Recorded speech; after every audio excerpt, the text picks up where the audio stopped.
The mansion rose before me, dark and imposing, its windows like empty eyes watching my approach.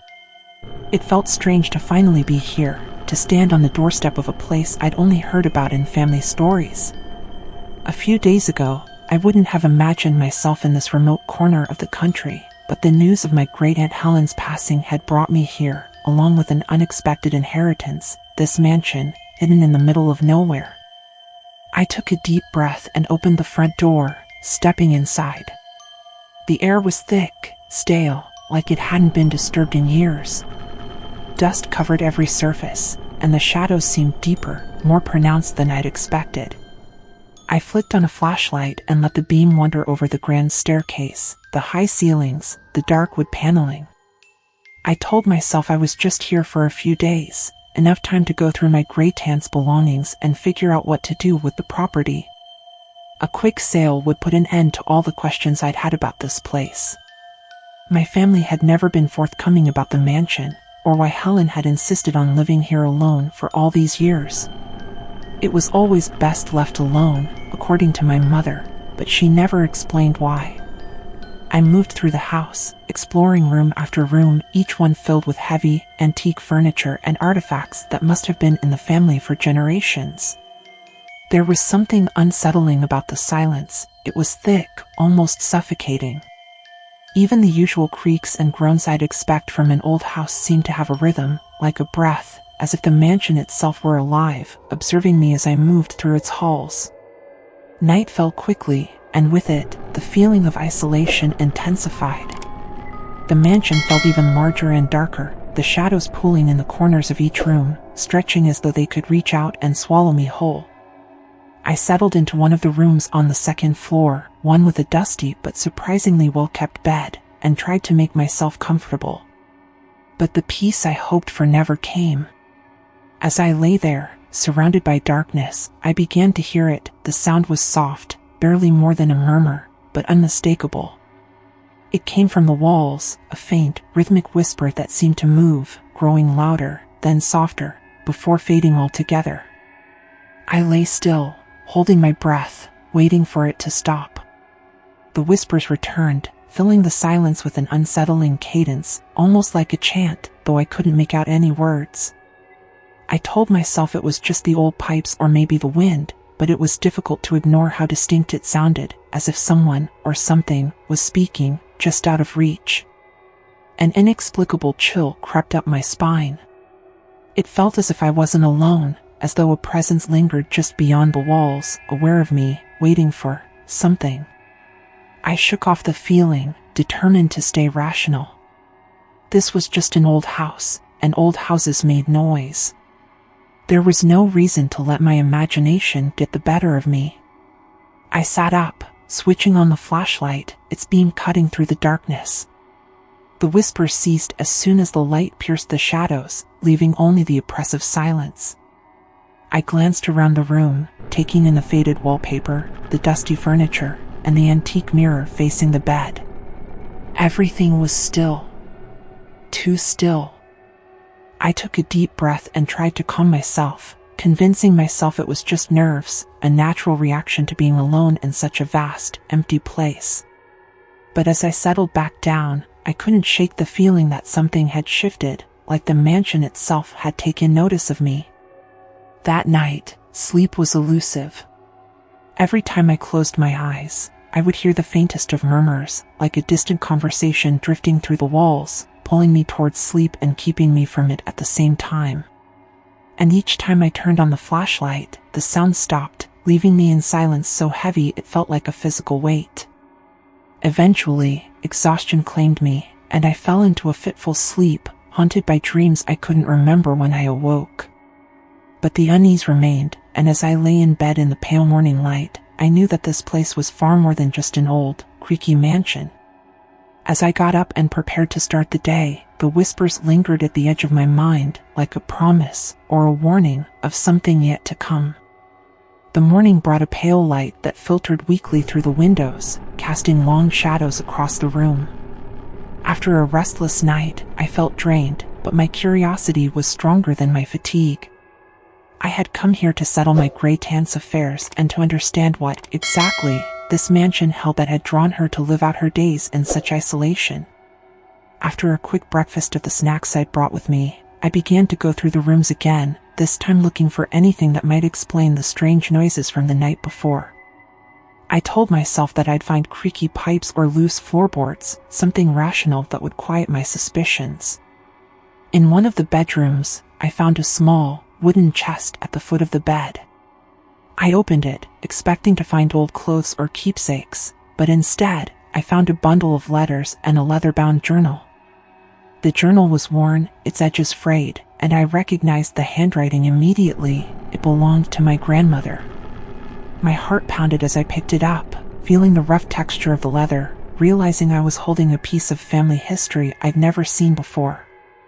I sat on the bed, carefully opening the journal to the first page. The entries were dated decades ago, from when my grandmother was young, probably around my age. I started reading, eager for a glimpse into her life, curious about her connection to this place. The first few entries were simple, filled with her admiration for the house's architecture and gardens. She wrote about her awe at the mansion's beauty, the grandeur of the rooms, and the way the light filtered through the windows in the early morning. But as I turned the pages, the tone began to change. "The house is not just a house," she had written in one entry. "It has a presence, a soul, as if it's watching, listening. Sometimes, when I'm alone, I feel its gaze, its breath on the back of my neck." The words sent a chill through me. My grandmother's descriptions mirrored what I'd felt, as though the mansion itself was alive, aware of its inhabitants. I continued reading, feeling a strange kinship with her, as though she were reaching out to me from the past, warning me. Another entry caught my eye. "At night, it speaks. There are whispers in the walls, murmurs that grow louder the longer I stay. The family used to talk about the voice of the house, how it would protect those who respected it and punish those who didn't. I thought it was just a story. Now I'm not so sure." I felt a shiver crawl up my spine. The whispers I'd heard last night hadn't been a figment of my imagination. My grandmother had heard them too. It was as if the house had been alive for generations, an unbroken chain of whispers passed down from one family member to the next. The journal continued, describing her growing unease, her sense that the house held secrets she couldn't begin to understand.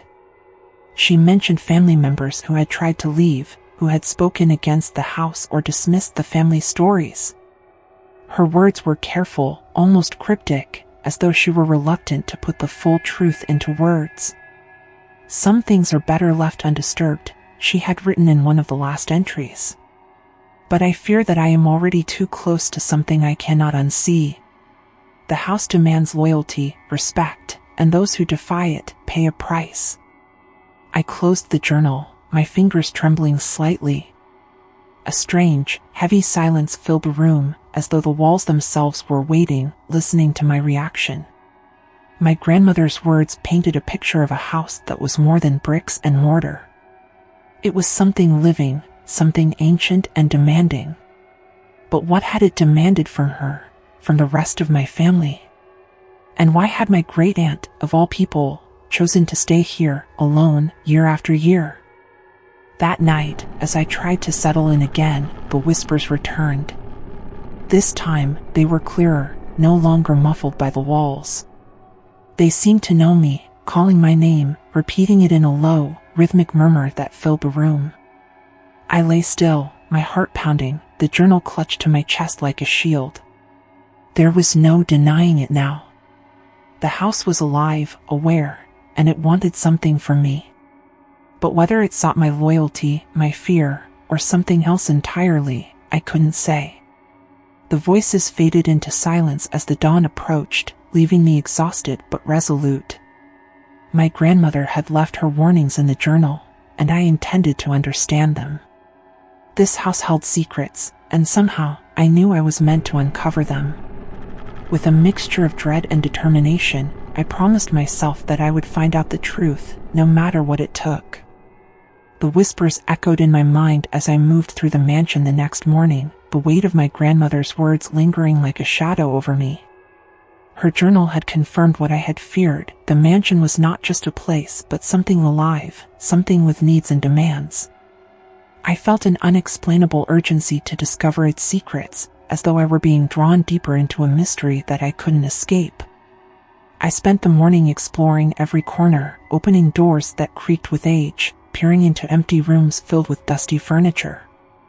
I found small relics, family heirlooms, old photographs, letters written in spidery handwriting, all traces of a family history I'd never known. But the air grew colder as I wandered, and the sense of being watched grew stronger, as if the house itself were guiding me somewhere. Then, I found it, a narrow door tucked away behind a tapestry in the library, almost hidden in the shadows. The door was locked, and the brass knob felt ice-cold under my fingers. A strange compulsion came over me, an instinct that told me this was the place I was meant to find. After searching the library's shelves, I found an old iron key, tucked between dusty volumes. My heart raced as I fitted into the lock, hearing the click as the door swung open, revealing a steep, narrow staircase descending into darkness. A damp, musty smell rose from below, and I hesitated, gripped by a sudden wave of dread. But I couldn't turn back now. Clutching the flashlight, I descended the stairs, each step creaking underfoot, the walls closing in on me as the darkness thickened. At the bottom of the stairs, I found myself in a small, hidden room filled with items that looked as if they hadn't been touched in years. The room was eerie, its walls lined with shelves holding candles, strange herbs, and objects that looked like offerings. On a small table in the center, there was an ornate candelabrum and a bundle of yellowed letters tied together with twine. I carefully picked up the letters, feeling the brittle paper crack under my fingers, and started reading. The letters were from my great-aunt, addressed to no one in particular, as if she'd been writing to the house itself. Her words were filled with reverence and fear. She described how she'd kept the house satisfied through rituals and offerings, how she'd grown to understand its needs, its moods. She wrote about the presence that watched over her, and how, in return, the house had protected her from harm. But there were also warnings. The house requires loyalty, one letter read. It is both a guardian and a prison, a sanctuary and a cage. Those who accept it are embraced, and those who challenge it are lost. I shivered, the reality sinking in. My family hadn't just lived in this mansion, they had served it, obeyed it. The whispers, the shadows, the sense of being watched, none of it was my imagination. The house was aware, a sentient entity bound to my family in some inexplicable way.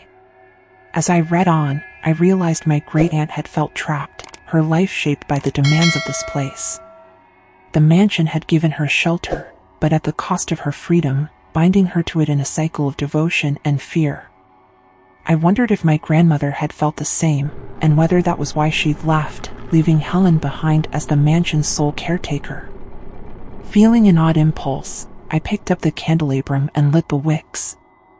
The flames flickered, casting shadows on the walls, and I felt the air shift, the room growing colder. The shadows stretched and moved, swirling around me, and I saw glimpses of faces, spectral and faint, flickering in and out of focus. In the dancing shadows, I saw figures from the past, family members I'd never met, their expressions solemn as they performed rituals, lighting candles and whispering incantations. I saw my great-aunt, her face lined with age and weariness, holding the candelabrum as though it were a sacred relic, her eyes filled with a sadness I couldn't fully comprehend. The vision faded, leaving me alone in the silence, the flames of the candelabrum still flickering faintly. I felt a deep, unsettling connection to these ancestors, as though their spirits were woven into the very walls around me. And in that moment, I understood, I was meant to take their place, to continue the rituals, to keep the mansion satisfied as they had done. But I couldn't accept it, not yet. The weight of the mansion's history, its dark demands, was too heavy, too suffocating. I wasn't ready to give up my life, to bind myself to this place as they had done. I set the candelabrum down and backed away, my heart pounding as the shadows settled back into silence. I hurried up the stairs, feeling the walls press in around me, the whispers growing louder, filling the air with a sinister promise, or perhaps a threat. Reaching the top, I locked the door behind me, as if that could keep the mansion's secrets at bay. But as I stood there, catching my breath, I knew I couldn't escape the truth. The house had chosen me, just as it had chosen my great-aunt, and it would not let me leave without an answer. I would have to confront it, to either accept my place in its dark legacy or find a way to break free. The mansion was waiting, watching, and I felt its silent demand echo in my mind, pressing me toward a choice I wasn't ready to make. The next day, I woke up feeling a heaviness that seemed to settle deeper into my bones with each step I took. The mansion's presence felt stronger, more insistent, as though it had been waiting for me to make a decision. I knew I was running out of time. I could feel it in the walls, in the way the air pressed down on me, thick and expectant. The mansion wanted something from me, and I could no longer pretend otherwise. With a resolve I hadn't felt before, I returned to the hidden room in the basement. I lit the candelabrum, letting the flickering flames cast shadows across the walls, feeling the pull of the mansion's history close around me. In the dim light, I read my great-aunt's letters again, her words more ominous with each pass. This house is both our keeper and our jailer. We serve it, and in return, it keeps us safe, but only if we uphold our end. To refuse the pact is to invite ruin. I shivered as I read, her warnings ringing in my ears. The mansion wasn't simply a home, it was a living entity, bound to my family by a pact forged generations ago. I felt a surge of anger as I realized how little choice any of us had ever had. My great-aunt, my grandmother, all of them had been prisoners here, bound to serve a house that demanded their loyalty, their lives. But I couldn't accept that fate. I wouldn't. Holding the candelabrum tightly, I whispered aloud, as though speaking to the mansion itself. I will not be your prisoner. A gust of cold air swept through the room, extinguishing the flames. The shadows on the walls shifted, growing darker, deeper, as if they were coming alive. I felt the weight of something ancient and hungry pressing down on me, filling the air with an almost tangible presence. The whisper started, low at first, then rising in volume, filling the small room with a cacophony of voices. I couldn't make out the words, but I felt the intent. They were angry, disappointed, as though the house itself were condemning me for defying it. I closed my eyes, steeling myself. I had one last chance, one final act to sever the bond that held me, and my family, to this place. I gathered the letters, the journal, and every object that felt tied to the mansion's power. With trembling hands, I carried them to the center of the room, forming a small pile. I struck a match, letting the flame catch on a piece of paper before dropping it onto the pile.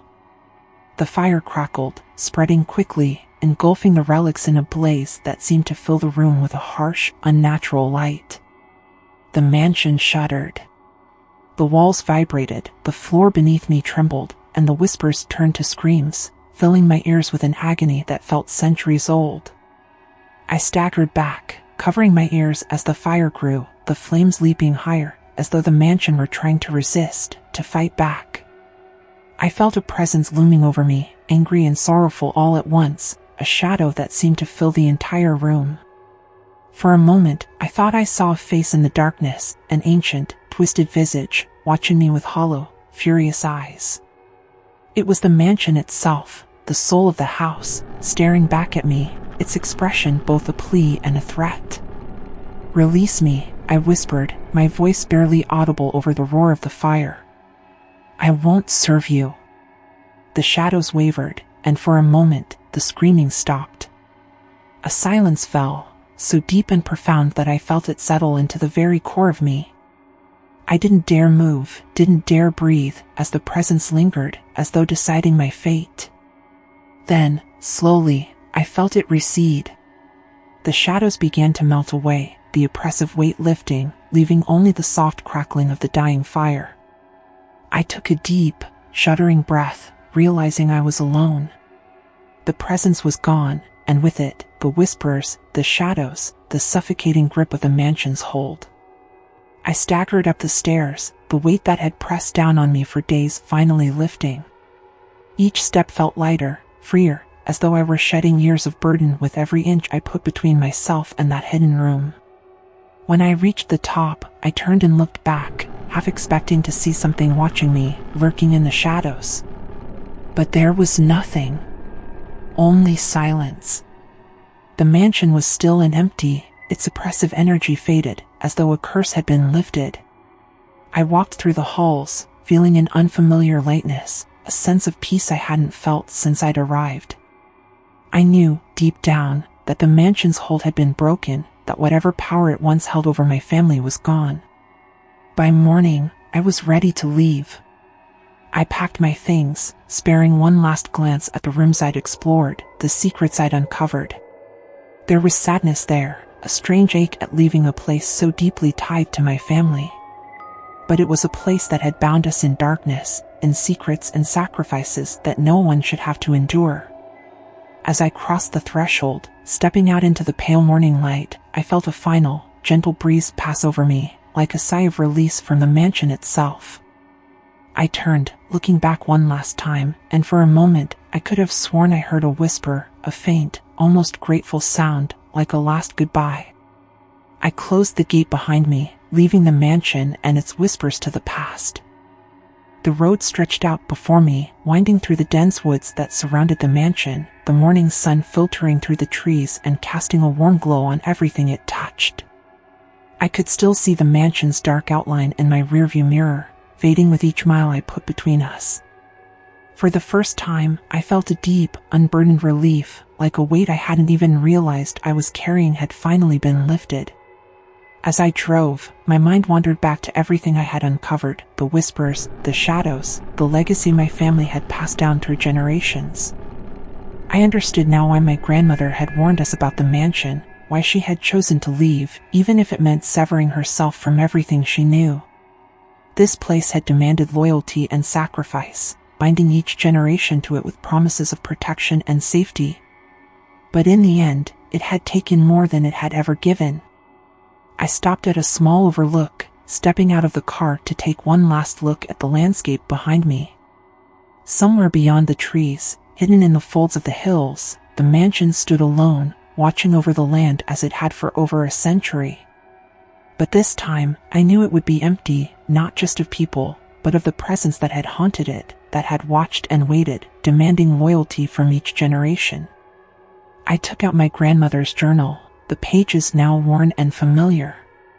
Her words seemed different to me now, no longer a warning, but a guide, as if she had known that I would one day need to face the mansion myself.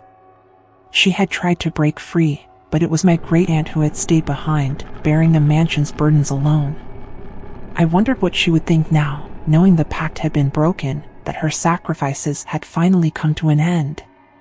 There was a sadness in that thought, a sense of loss. The mansion had been a part of our family, a silent keeper of our secrets and stories, no matter how dark they were. But some histories, I knew now, were better left to rest.